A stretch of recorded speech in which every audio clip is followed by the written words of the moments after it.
This is the State Farm postgame show.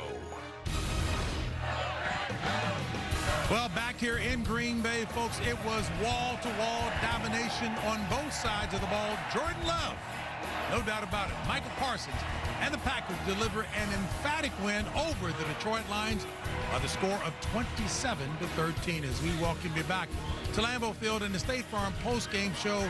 Hello again, everyone. I'm James Brown, along with my guys, Coach Bill Cowher, Nate Burleson, and Matt Ryan. Bill, I know, look, defensive guy, Hall of Fame coach, Vince would have been pleased with that performance defensively today. Well, when you look at what they did, you're talking about 4 sacks, 9 quarterback hits, and I think one of the biggest plays in this game was the interception at the end of the first half that stopped that drive by the Detroit Lions. So, listen, they got after him. I think they've been hearing about it all offseason. You know, the Detroit Lions winning 5 of the last 6 games, and they're the king of this division. And I think they made a statement today, just like the LA Chargers made a statement on Friday night. The Green Bay Packers did that today with Micah Parsons, with Sean Gary on the other side, with 1.5 sacks. The defense came to play. Yeah, I think the defense certainly came to play, and the interior defensive line came to play.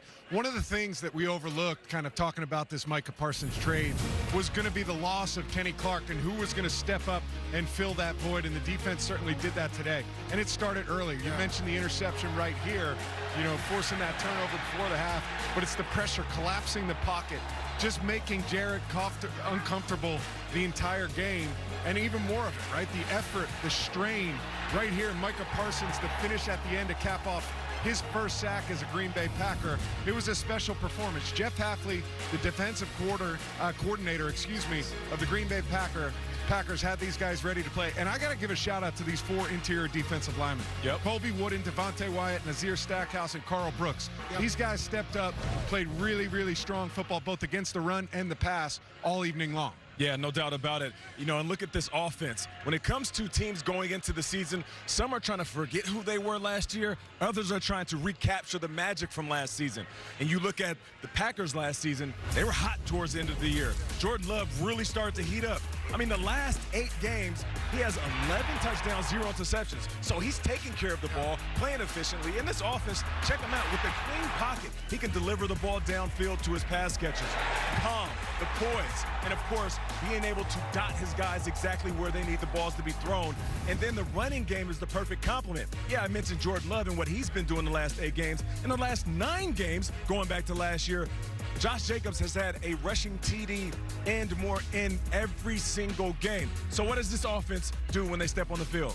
They give Jordan Love a clean pocket, take care of the ball, don't throw it away. And when need be, you can hand it off to that beast in the backfield, and that's just going to continue to open up the passing game because you got to. And that beast would be Josh Jacobs. It's a nice preview and setup. You'll see why in a second. Go ahead. Okay. And on the other side of that, when you're talking about that offense and picking up where they left off, this is the Detroit offense right now with the new coordinator. I didn't see the same creativity. Let's not panic after 1 game. No, but it was noticeable, Coach. I think they have to find out who they are, and I think this coordinator has to get a feel for what he has to work with from the tools-wise, his weapon-wise. You don't see a lot of that same creativity that we saw last year. You sit there with Ben Johnson, who's now in Chicago. So it's going to take some time for him to get a feel for the offense, them to get a feel for him, even on the other side of the ball. Dan Campbell has to replace those 2 coordinators. And sometimes it takes a little while for that thing to gel. No reason to panic. 5 teams last year went to the playoffs when they lost opening day. So there's no time to panic, but I got to look in the mirror. But, Coach, we were talking about that, right? And I get it. It's not easy to replace 2 guys who left for head coaching jobs. But there was something special about that Ben Johnson-led offense. It's not just about play calling. It's about the right plays being called at the right time, and then also setting up the trick plays, almost pulling in the defense into your own tendencies so you can beat them in other plays. We didn't see that same type of rhythm and pacing from this offense today. Play calling is an art. It's an art. It's an art. You said that back there. Play calling is an art, and sometimes it takes you sometimes to get a feel for it. Well, look who we got walking into us over here. Josh Jacobs going to be on with us. I'm not sure. I guess he's coming in right now. Here's how, you know what? What's up, fam? We just got finished saying, Josh, as the guys were talking about you, they were talking about how potent this offense is, and if they needed to, they could hand the ball to the beast to get it done, and the beast got it done today. Yeah, man. I mean, we know they was going to try to come in and, you know, stop the run. That's all they was talking about all week. You know, we believed in the guys. I told the receivers, take it personal. You know, so we came out, you know, and they handled business. Looking back at the last 8 games, going back to last season, you have had a rushing TD in each game. What is it about this offense and you at this point in your career that is working well for you and also that offensive line in front of you? It's just being resilient. You know, it's a lot of plays that, you know, might not go your way, but just keep putting your foot forward and keep grinding. And I mean, I feel like all my life, man, I've been having to grind. And I try to come in and, you know, have that mentality for the guys and just tell them keep playing and everything will play out how I need to. All right, Josh, I'm going to ask you to put on your analyst hat right here. We got the monitor right over here. But if you could take us through your touchdown run from earlier today, they're going to cue that up. What are you thinking right here? So what's crazy is last year in Detroit, we had the same exact run. It played out the same exact way. Really? We got a touchdown. So, I mean, I knew when I hit it, I was like, hey, they ain't lined up right. They were slow to get up off the ball. I knew I was going to score. Hey, talk about the job your offensive line did today. Going against that front seven, these guys came out and played. Pass protection was excellent. The run game was excellent. Talk about the offensive line. Yeah, man. I mean, a lot of guys played today, too. I don't know if y'all noticed that, but everybody stepped up. I mean, the guys, we're young. We got a different group, but everybody played hard, man, and I think that's the thing that I respect the most. You know, you talk about, Josh, you know, you're in the locker room, so you guys are talking about this year. When you gone and acquired Micah Parsons, what did that do to the locker room? What did it do to the team? Man, it let the guys know that, you know, this organization is all in and winning right now. And I think that's something that's very important, you know, to the morale of the guys. You know, especially, you know, working your butt off every offseason, coming in ready to play, and then you add a guy that's so dynamic like, you know, Micah, to that defense that's already dynamic. I mean, the sky's the limit. You came in here from the Raiders, so I mean, you know what it's like, right, to come to a place like this. I mean, it's title time, the history of the Green Bay Packers, right? Yeah, man. I mean, this is a historic franchise. It's one of the cornerstone franchises in the NFL. I mean, and as you see, man, these fans, it's nothing like it. Yeah, shout out to the Packers fans. They're obviously lit. But we talked about how this offense found their rhythm last year. And people were talking about going down the stretch. This Packer team is legit.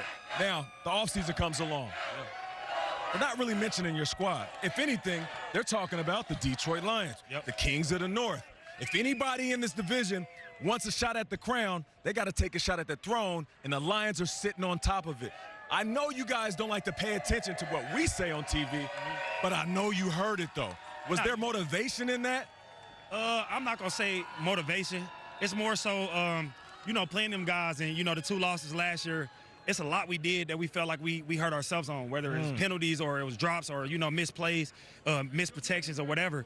So we knew, like, man, if we don't beat ourselves, we're going to be in this game and we're going to have a good game. So that was more the thing. Like, obviously we don't like them guys, but, you know, trying to come in and, you know, play good football. No, I'm not trying to give anybody any bulletin board material. But was this a statement today? I mean, this is the first game in Lambeau, home game in Lambeau, season opener. How long we had a division champs? Come on, man, we had to make sure, you know, we put on the show. But, you know, we trying to set the standard of what our team is going to look like this year, and we trying to uphold that standard. Put on a show you did. Tell me about your quarterback, Jordan Love. Moving into his 3rd season as a starter. I always think as a quarterback, that's where you make your biggest jump. What have you seen for growth and development in Jordan? First off, man, I don't think people put enough respect on how good of a player he really is. I don't think that people really understand, like, the looks that he puts us in, you know, his arm talent and how smart of a football player he is. And I tell him that before the game. I said, man, let the world know who you are today. You want to win. And we believe in him, man. We have the utmost, you know, respect for him, and he's the leader of our team, so we love him. Let me close it with this. Bill Cowher and I spend a lot of time talking about winning in any organization, football, business, or whatever. It starts at the top. You guys philosophically do things differently here. How would you express that to the public, what the Packers do differently? Man, it's nothing like it, man, honestly, man. Everybody's bought in, whether it's the trainers, whether it's the janitor cleaning up, like, legit, like, everybody is bought in. And everybody has that winning mindset. Everybody talks about it every day. It's something that's very known, you know, so it's just different, man. You feel the energy, you feel the love from the fans, from the community. It's not a lot to do here, so it's nothing but football. I mean, and you feel that. You feel the love. And a lot of the guys just got to lock in. That's all you can do. So it's the perfect place for a guy that's either trying to improve his career or be something in the league to come and play. So in the sports vernacular, we know that this is a compliment when the guy said here comes the beast. No doubt about it. You are a leader, Josh. Keep No that doubt thing about going, it. man. Yes, sir. Josh Jacobs of the Green Bay Packers.